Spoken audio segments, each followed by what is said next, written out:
سینزو اپنی اس بک the art of war میں کسی کانفلکٹ یا جنگ میں بنا لڑے جیت جانے کا طریقہ بتاتے ہیں۔ وہ اپنی اس بک میں ایک جگہ کوٹ بھی کرتے ہیں کہ جنگ کا سب سے بڑا فن دشمن سے لڑے بغیر اسے ہرا دینا ہوتا ہے۔ 2000 سال پہلے لکھے جانے کے باوجود اس بک کی ٹیچنگز آج کے دور میں اتنی ہی اہم اور ریلیونٹ ہیں جتنی اس دور میں ہوا کرتی تھیں۔ سینزو کی ٹیچنگ صرف جنگی حکمت عملی تک ہی محدود نہیں، بلکہ زندگی کے دوسرے سیکٹرز جیسے بزنس، پالیٹکس، گیمز اور پرسنل ڈیولپمنٹ میں بھی امپلیمنٹ ہوتی ہیں۔ ہم آپ کے ساتھ اس بک میں دیے گئے 10 کچھ ایسے ہی اہم پوائنٹس اور وزڈم شیئر کریں گے جسے آپ اپنی لائف میں بھی امپلیمنٹ کر سکتے ہیں۔ تو آئیے شروع کرتے ہیں۔ سب سے پہلے یہ سمجھ لیتے ہیں کہ آرٹ آف وار ہوتا کیا ہے۔ آرٹ آف وار کا بنیادی مقصد جنگ کو ڈپلومیسی کے ذریعے اوائڈ کرنا ہوتا ہے، لیکن اگر اس سے نہ بچا جا سکے تو اس کا مقابلہ اسٹریٹجیکلی اور سائیکولوجیکلی کرنا چاہیے تاکہ ریسورسز کا نقصان اور ڈیمیج کم سے کم ہو۔ جنگ کا آرٹ آنا یا سیکھنا کیوں ضروری ہے؟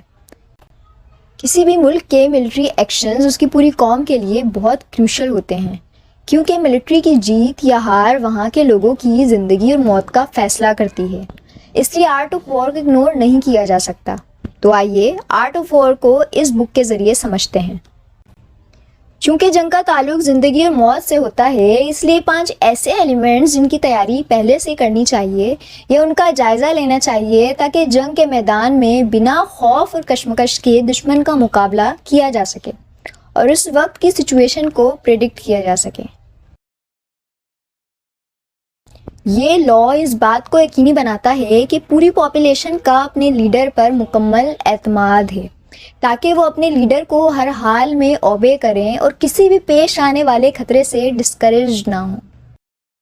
جنگ کے لیے منصوبہ بناتے ہوئے موسم جیسے سردی یا گرمی اور وقت یعنی دن اور رات کو ذہن میں رکھتے ہوئے پلان اور اسٹریٹجیز بنانی چاہیے، کیونکہ یہ فیکٹرز جنگ میں جیتنے یا ہارنے میں ایک اہم رول پلے کرتے ہیں۔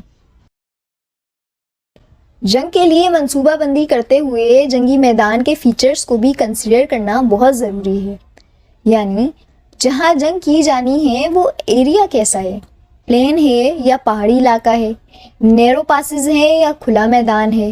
ان فیچرز کو دماغ میں رکھتے ہوئے خطرے کا اندازہ لگانا اور اس لوکیشن کے مطابق تیاری کرنے سے بہت سی مشکلیں جنگ سے پہلے ہی حل ہو جاتی ہیں۔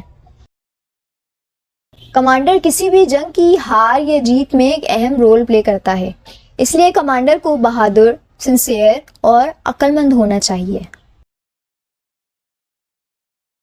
اس نے فوج کا ڈسپلن اور صلاحیتوں کا جائزہ لینا اور یہ میک شور کرنا کہ سولجرز جنگ کے لیے تیار ہیں بہت ضروری ہے، نہ صرف اپنی فوج بلکہ دشمن کی ملٹری کی طاقت اور کمزوری کا جاننا بھی اس میں انکلوڈ ہے۔ سینزو کہتے ہیں کہ ہر جنگ فریب پر مبنی ہوتی ہے، اس لیے جب ہم حملہ کرنے کے قابل ہوتے ہیں تو ہمیں دشمن کو یہ محسوس کرانا چاہیے کہ ہم ابھی جنگ کے لیے تیار نہیں۔ جب ہم اپنی فورس کا استعمال کرتے ہیں تو ہمیں اسٹل نظر آنا چاہیے۔ جب ہم قریب ہوتے ہیں تو دشمن کو یہ محسوس کرانا چاہیے کہ ہم ابھی دور ہیں۔ جب ہم دور ہوتے ہیں تو دشمن کو یہ محسوس کرانا چاہیے کہ ہم بہت قریب ہیں۔ ہمیں وہاں سے حملہ کرنا چاہیے جہاں سے دشمن کو امید ہی نہ ہو۔ یہ سب دشمن کو گمراہ کر کے اس کی نگرانی سے بچ کر انہیں ڈیلوژن میں رکھنے کا طریقہ ہے۔ جنگ وہی کمانڈر جیتتا ہے جو پہلے سے ہر چیز کی تیاری کر کے آیا ہو۔ سینزو کہتے ہیں کہ اگر تم دشمن کو اور اپنے آپ کو جان لو تو تمہیں جنگوں کے نتیجے سے ڈرنے کی ضرورت ہی نہیں۔ اگر تم اپنے آپ کو جانتے ہو لیکن دشمن کو نہیں تو ہر جیت کے ساتھ تمہیں شکست بھی برداشت کرنی پڑے گی، اور اگر تم دشمن کو اور اپنے آپ کو نہ جانو تو ہر جنگ میں ہار جاؤ گے۔ جنگ میں جلدی کرنے کی بیوقوفی کی کہانیاں تو ہم سب نے سن رکھی ہیں، لیکن عقل مندی اور چالاکی کو کبھی بھی لمبے انتظار کے ساتھ نہیں دیکھا گیا۔ تاریخ میں کسی ملک کو لمبی جنگ سے فائدہ حاصل نہیں ہوا۔ ہم اس بات کو سمجھتے ہیں کہ جنگ میں جلدی کرنے سے غلطیاں ہوتی ہیں، لیکن لمبے انتظار سے بھی بہتر ریزلٹس نہیں ملتے۔ لمبی جنگ کا نقصان ہوتا ہے اور اس سے ملک کو فائدے نہیں بلکہ نقصان ہوتے ہیں۔ بڑی بات یہ نہیں کہ آپ جنگ میں لڑے اور جیت گئے، بلکہ بڑی بات یہ ہے کہ آپ دشمن سے لڑے بغیر ہی جنگ میں جیت گئے۔ سینزو کہتے ہیں کہ جو کمانڈر ان 5 اصولوں پر عمل کرے گا جیت اس کی طے ہے۔ نمبر 1، ایک اچھے کمانڈر کو پتہ ہونا چاہیے کہ کب اور کس وقت لڑنا ہے اور کب امن اور صلح کی طرف رخ کرنا ہے۔ اسے یہ سمجھنا چاہیے کہ کب اگریشن دکھانا ضروری ہے اور کب ڈپلومیسی کو استعمال کرنا چاہیے۔ ایک اچھے کمانڈر کو اپنے اور دشمن کی فورسز کو سمجھنا ضروری ہے۔ اسے پتہ ہونا چاہیے کہ اپنی طاقت کو استعمال کیسے کرنا ہے اور دشمن کی کمزوریوں کا فائدہ کیسے اٹھانا ہے۔ فوج میں یونٹی اور کوہیژن بہت ضروری ہے۔ ہر رتبے کے افراد کا ایک ہی مقصد اور ارادہ ہونا چاہیے تاکہ سب مل کر ایک ساتھ لڑیں۔ ایک اچھے کمانڈر کو ہمیشہ تیار رہنا چاہیے۔ اسے اپنے اور دشمن کے حالات اور تیاری کو مانیٹر کرتے رہنا چاہیے تاکہ اگر دشمن بے تیاری میں ہو تو اس کا فائدہ اٹھا سکے۔ کمانڈر کے آرڈرز اور اس کے ملٹری کو آپریٹ کرنے کا طریقے میں اگر اسٹیٹ انٹرفیئر نہ کرے اور اسے انڈیپینڈنٹلی اپنے فیصلے لینے کا پورا اختیار اور آزادی ہو تو ایسے میں وہ ضرور کامیاب ہوگا۔ ان اصولوں پر عمل کر کے ایک کمانڈر کو جیت حاصل کرنے میں زیادہ کامیابی ملتی ہے۔ حالات کے مطابق اپنے ارادے کو بدلنا چاہیے۔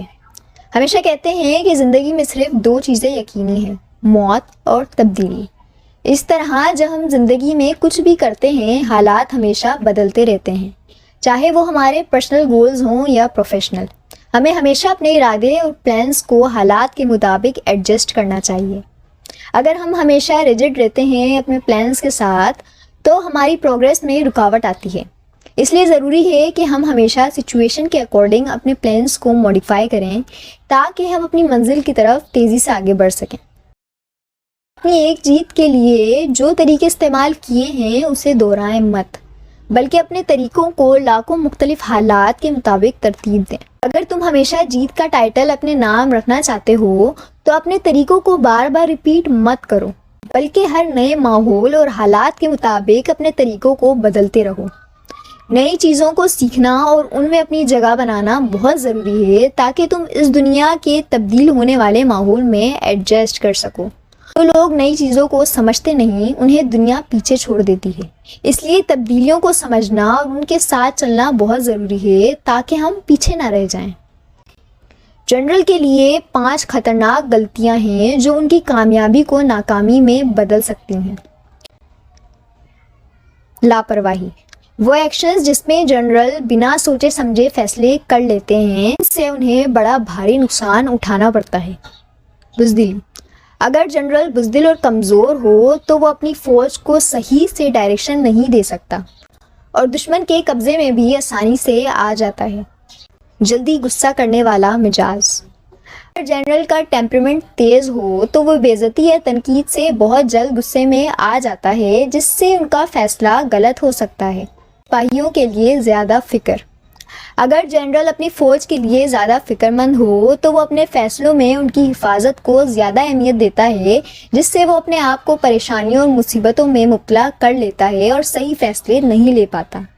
بے عزتی کا خوف، اگر جنرل کا ایگو بہت زیادہ ہے اور وہ اپنی عزت کو بہت ہی زیادہ اہمیت دیتا ہے تو یہ اس کے لیے خطرناک ثابت ہو سکتا ہے، کیونکہ جنگ میں کبھی کبھی پیچھے ہٹ جانا زیادہ فائدہ مند ہوتا ہے، لیکن ایک ایگوئسٹک جنرل بے عزتی کے خوف سے ایسے فیصلے نہیں لے پاتا اور اکثر اپنی آرمی کو اپنی انا کی وجہ سے خطرے میں ڈال دیتا ہے اور جنگ کے اصل مقصد کو بھول جاتا ہے۔ جاسوس جنگ میں سب سے اہم ٹول ہوتے ہیں کیونکہ ان پر فوج کی موومنٹ ڈیپینڈ کرتی ہے۔ اگر ایک جنگ بہت سالوں تک چلتی رہے تو اس کے خزانے خالی ہو جاتے ہیں اور ملک میں بے چینی پھیل جاتی ہے۔ لمبی جنگ سے بچنے کے لیے جاسوس کو مؤثر طریقے سے استعمال کرنے کا علم آنا چاہیے تاکہ معلوم ہو کہ دشمن پر کب حملہ کرنا ہے۔